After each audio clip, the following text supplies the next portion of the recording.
आज का बाइबल का वचन कुरिन्थियों के नाम पौलुस का दूसरा पत्र अध्याय 5 वचन 14 से 21 और आज का सुसमाचार मत्ती के अनुसार अध्याय 5 वचन 33 से 37 तक।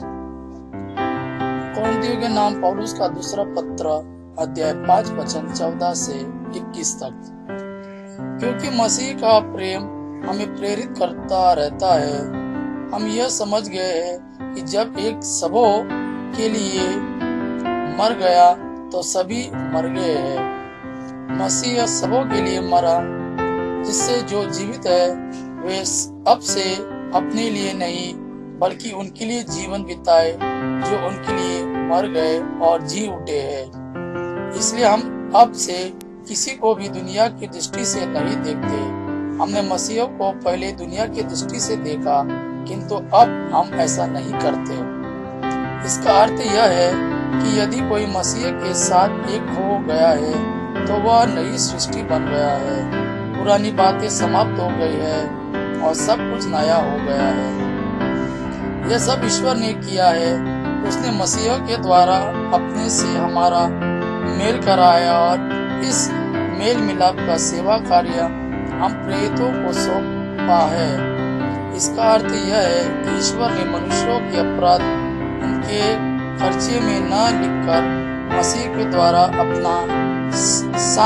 अपने साथ संसार का मेल कराया और हमें इस मेल मिलाप के संदेश का प्रचार सौंपा है। इसलिए हम मसीह के राजदूत हैं। मानो ईश्वर हमारे द्वारा आप लोगों से अनुरोध कर रहा हो।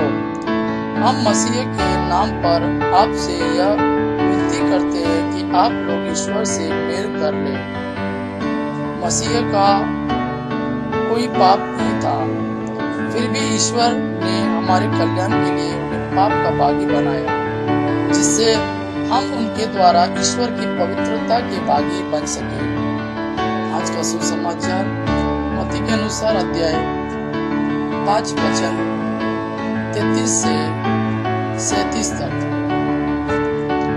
तुम लोगों ने यह भी सुना है कि पूर्वजों से कहा गया है, झूठी शपथ मत खाओ, प्रभु के सामने खाई हुई शपथ पूरी करो। परंतु मैं तुमसे कहता हूँ, शपथ कभी नहीं खानी चाहिए, ना तो स्वर्ग की क्योंकि वह ईश्वर का सिंहासन है, ना पृथ्वी की क्योंकि वह उसका पावदान है, ना यरूशलेम की क्योंकि वह राजा धीराज का नगर है, और ना अपने सिर की क्योंकि तुम इसका एक भी बाल सफेद या काला नहीं कर सकते।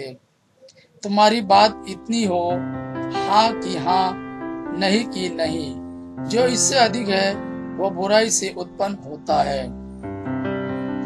ये प्रभु का वाणी है। प्रभु को धन्यवाद। आपा पिता की महिमा और पुत्र यीशु का प्रेम आप पर सदा सर्वदा बना रहे।